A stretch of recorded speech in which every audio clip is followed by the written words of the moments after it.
If you had walked past my townhouse on an ordinary Tuesday evening, you probably wouldn't have noticed anything unusual. A couple flower pots on the balcony, an old wooden chair that had seen better days, a mug of coffee cooling beside me while I watched the Arizona sky turn orange, and tucked neatly against the inside of my balcony railing was a tiny satellite dish, no bigger than a dinner plate.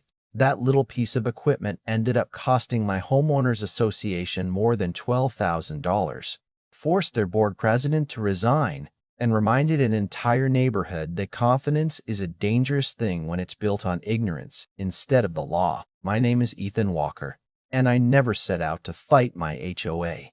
Honestly, I was the kind of neighbor boards usually loved.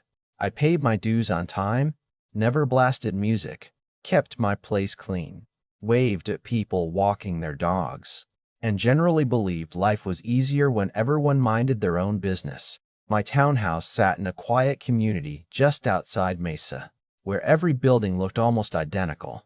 Beige stucco walls, dark brown roofs, trimmed hedges, matching mailboxes. The sort of neighborhood where people argued over the height of shrubs because there wasn't much else to complain about. I had moved there 3 years earlier after my divorce, looking for somewhere peaceful enough to start over. My evenings became predictable in the best possible way. I'd finish work, make dinner, step outside with coffee, and watch the sun disappear behind the mountains while catching a baseball game through the small satellite service I'd installed the previous spring. The technician had been meticulous. Before drilling a single screw, he measured everything twice and even showed me the federal guidelines explaining where the dish could legally be mounted. As long as it stays inside your exclusive use area, he told me, tapping the balcony railing, you're completely fine. I appreciated that because I wasn't interested in giving the HOA any excuses. The dish sat entirely inside my balcony, invisible, unless someone deliberately craned their neck from the parking lot. For 14 months, nobody said a word. Neighbors borrowed my ladder, complimented my tomato plants, stopped to chat about football, and life rolled on exactly as I wanted it to. Then one Tuesday morning, everything changed because of a thick white envelope shoved halfway under my front door. Even before I picked it up, I recognized the Community Association logo embossed across the top. Usually those envelopes contain newsletters about pool hours or reminders about holiday decorations. This one felt heavier somehow. Inside was a glossy violation notice with bold letters announcing Community AP Marins Emanforment. I actually laughed at first because I assumed it had been delivered to the wrong unit. Then I read my address, my name, and the accusation: unauthorized exterior satellite equipment. Remove within 5 calendar days or face an immediate $900 fine, followed by $50 for every additional day of non-compliance. I read it twice, then a third time, waiting for the joke to reveal itself. Instead, all I felt was confusion. I walked straight onto the balcony, looked at the little gray dish sitting exactly where it had always been, and muttered, "You've got to be kidding me."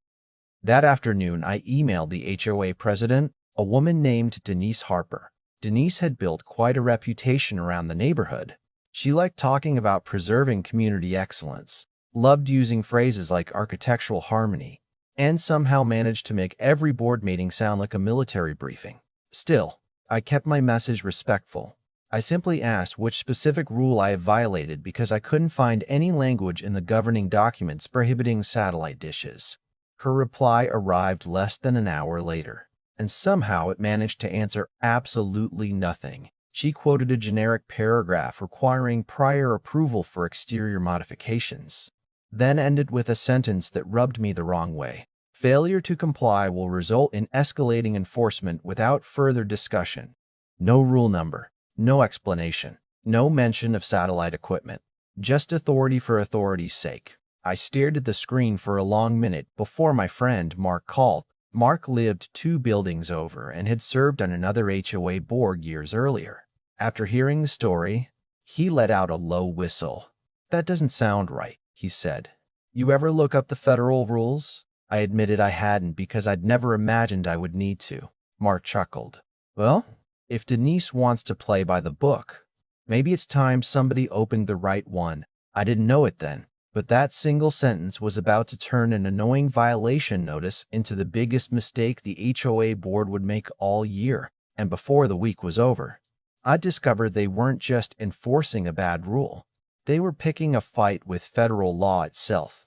The more I thought about Denise's email, the less it sounded like someone enforcing a legitimate rule, and the more it sounded like someone assuming nobody would dare question her. That bothered me far more than the fine itself. $900 wasn't going to ruin me, but being pushed around because someone expected blind obedience, that sat in my stomach like a rock. That night I opened my laptop, poured another cup of coffee, and started reading. One search led to another, until I found the Federal Communications Commission's over-the-air reception devices rule. I must have read it 5 times because every sentence seemed too good to be true. There it was, in plain English. Homeowners associations could not prohibit or unreasonably restrict satellite dishes under 1 meter in diameter when they were installed within an owner's exclusive use area. My dish measured barely 22 inches across and never extended beyond my own balcony railing. It wasn't sitting on the roof. It wasn't attached to a shared wall. It wasn't visible from the front entrance unless someone intentionally searched for it. The technician had been right from the beginning. I wasn't bending the rules. I was following federal law. The next morning, I printed the regulation, highlighted every relevant paragraph, attached photographs of my balcony, included measurements with a tape measure stretched across the dish, and wrote a short cover letter. It wasn't aggressive. It simply said that I believed the violation had been issued by mistake and respectfully requested that the board review the applicable federal protections before taking further action. I even hand-delivered the packet to the HOA office because I genuinely believed once Denise saw the law, the whole misunderstanding would disappear. Instead, 3 days later, another envelope appeared at my door. Inside was a late fee of $75, confirmation that the original fine remained in effect, and a notice scheduling me for a compliance hearing before the board. There wasn't a single sentence acknowledging the federal regulation I'd provided. It was as if nobody had even opened the folder. I actually laughed because the arrogance was almost impressive. They hadn't just ignored me. They'd ignored Washington. Mark stopped by that evening carrying 2 burgers from our favorite place down the street. We sat on my balcony looking directly at the tiny satellite dish that had somehow become public enemy number 1. "Still think they're going to come to their senses?" he asked. I shook my head. "No," I admitted. "I think they've convinced themselves they're always right." Mark smiled. "Good. That's usually when people make expensive mistakes." He handed me the number of an attorney named Rachel Collins, someone who specialized in property rights and HOA disputes. I called her the next morning, expecting a receptionist to tell me she was too busy for something this small. Instead, Rachel listened quietly while I explained everything, asked me to email every document I'd received, then called back less than 2 hours later. "Ethan," she said, "I'm honestly surprised they pushed this as far as they have." "So I'm not crazy?" I asked. She laughed softly. "No, they're either unfamiliar with federal preemption, or they think you are." Those words changed something inside me. Up until then, I felt like a homeowner defending himself. Suddenly, I realized I wasn't the one creating this conflict. The board had chosen it. Rachel agreed to attend the hearing with me, though she warned there was a decent chance the board would refuse to back down simply because admitting a mistake would embarrass them. She turned out to be absolutely right. The hearing took place the following Wednesday inside the community clubhouse, a room I'd only ever seen decorated for holiday potlucks and neighborhood birthday parties. Somehow that familiar room felt completely different with a long oak table placed across the front like a courtroom. 5 board members sat behind it wearing expressions somewhere between disappointed parents and judges preparing to hand down a sentence. Denise occupied the center chair. She wore a navy blazer, a string of pearls, and the kind of smile people use when they've already decided how the conversation will end. "Mr. Walker," she began without even looking at my paperwork, "this board has a responsibility to preserve the visual harmony of our community." Rachel remained silent beside me while Denise continued talking about architectural standards, neighborhood consistency, and maintaining property values. It sounded polished, impressive even, until Rachel finally interrupted with one simple question. Could you identify the specific covenant prohibiting my client's satellite dish? Denise blinked once. She flicked through a binder. One board member shuffled papers. Another cleared his throat. Finally, Denise pointed to the same generic exterior modification clause she'd emailed me before. Rachel nodded politely. And where does this provision specifically authorize restrictions prohibited under federal law? The room became very quiet. Denise answered by repeating that community standards required prior approval. Rachel didn't argue. She simply slid a copy of the FCC regulation across the table along with the photographs, measurements, installation diagrams, and several federal court decisions interpreting the same rule. One older board member adjusted his glasses and slowly read the highlighted sections. I watched his expression change almost immediately. Denise noticed it too. Those materials don't change our authority, she insisted. Rachel calmly folded her hands. Actually, she replied, they define its limits. Denise's smile disappeared. For a moment, nobody spoke. Then one of the board members quietly asked whether their attorney had reviewed any of this before the violation notices were issued. Denise hesitated just long enough for everyone in the room to notice. Our enforcement procedures are consistent with community policy, she finally answered. It wasn't really an answer. The meeting ended 20 minutes later, with the board refusing to withdraw the fine and officially forwarding the matter for legal enforcement. Walking to the parking lot, I expected Rachel to be frustrated. Instead, she looked almost amused. You know what just happened? She asked. I think they doubled down. Exactly, she smiled. And judges don't usually appreciate people doubling down after they've been handed the correct law. 3 weeks later, we were sitting inside the county courthouse. Unlike the HOA meeting, this room didn't care about matching shrubs or approved paint colors. It cared about evidence. Rachel presented the federal regulation, photographs showing the dish entirely inside my balcony, the installation specifications, correspondence proving I'd warned the HOA before litigation, and documentation showing every additional penalty they'd added afterward. The association's attorney tried arguing that architectural review procedures still applied, but the judge interrupted before he finished. Counsel, he said, adjusting his glasses, are you disputing that this installation falls within the protected area described by federal regulation? The attorney hesitated. No, Your Honor. Then why are we here? The silence that followed felt heavier than any speech Denise had ever given. I glanced toward the gallery where several residents had shown up out of curiosity. Denise sat rigidly beside the HOA attorney, staring straight ahead as if refusing to make eye contact might somehow change what was happening. The judge reviewed the photographs one last time, closed the folder, and looked directly at the board's attorney. Federal law preempts conflicting association restrictions. These fines are invalid. The violation shall be removed immediately. Then he paused for just a second before adding words I don't think Denise will ever forget. This court strongly encourages the association to review its enforcement practices before pursuing similar actions against other homeowners. Denise's face lost every bit of color, but the real consequences of that warning wouldn't become clear until the following month's financial statements landed in every homeowner's mailbox. When the monthly budget report arrived in everyone's mailbox, most homeowners probably expected the usual numbers: landscaping, pool maintenance, insurance, maybe another reminder that water costs had gone up. Instead, buried halfway down the second page was a line item that immediately caught my eye. Legal expenses related to enforcement proceedings, $12,346. I stared at it for a few seconds before letting out a laugh I couldn't hold back. My original fine had been $900. They had spent more than 13 times that amount trying to prove they could bully one homeowner into removing something the federal government had already declared protected. News travels fast in neighborhoods like ours, especially when money is involved.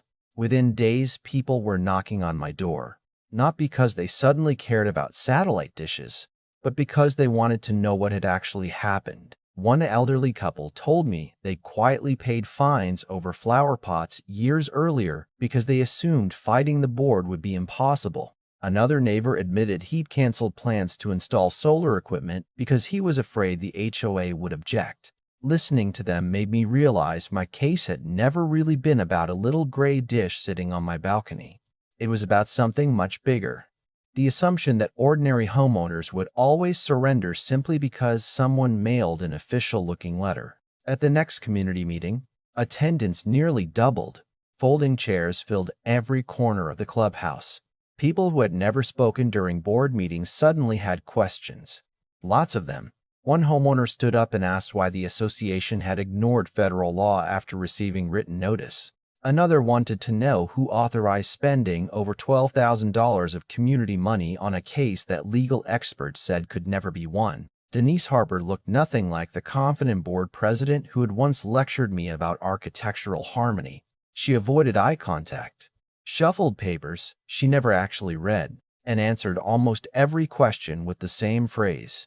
The board acted in good faith, based on the information available at the time. That explanation didn't satisfy anyone. A man sitting near the back quietly replied, "You had the information. Ethan handed it to you." The room fell silent. Nobody argued with him because everyone knew he was right. Less than a week later, Denise submitted her resignation, officially citing personal stress and family obligations. Maybe that was partly true. Running a community isn't easy, and public embarrassment has a way of making even ordinary responsibilities feel overwhelming. Still, I couldn't ignore the timing. The resignation came only after the court ruling, the budget disclosure, and a room full of neighbors asking questions she couldn't answer. A new board was elected a month later, and one of their first actions was reviewing every active violation to make sure none conflicted with state or federal law. They even invited homeowners to attend workshops explaining what the association could regulate and what it legally couldn't. Ironically, the neighborhood became more cooperative after the lawsuit than it had ever been before. As for me, life settled back into its familiar rhythm. Every evening I'd step onto my balcony with a fresh cup of coffee, watch the sunset paint the sky in shades of orange and purple, and glance at that same little satellite dish quietly doing its job without bothering anyone. Sometimes I'd catch myself smiling because the dish never really changed. The only thing that changed was the way people looked at it. To some, it had been an eyesore. To me, it became a reminder that rules only deserve respect when they're applied fairly and within the limits of the law. I never enjoyed taking my HOA to court. Lawsuits are stressful, expensive, and exhausting even when you're right.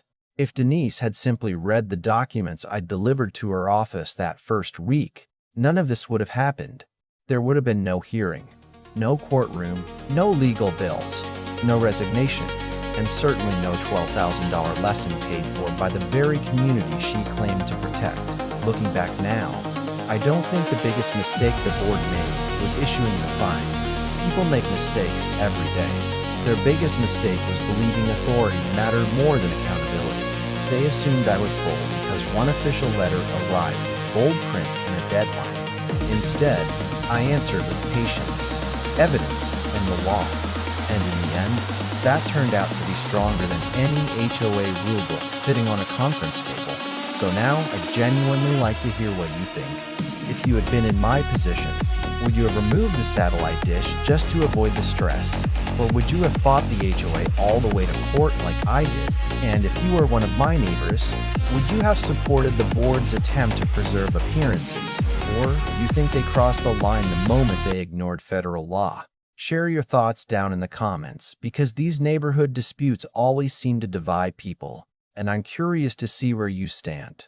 If you enjoyed this story, don't forget to like the video, subscribe to the channel, and turn on notifications so you won't miss the next real-life neighborhood battle. Trust me, sometimes the smallest fights end with the biggest lessons.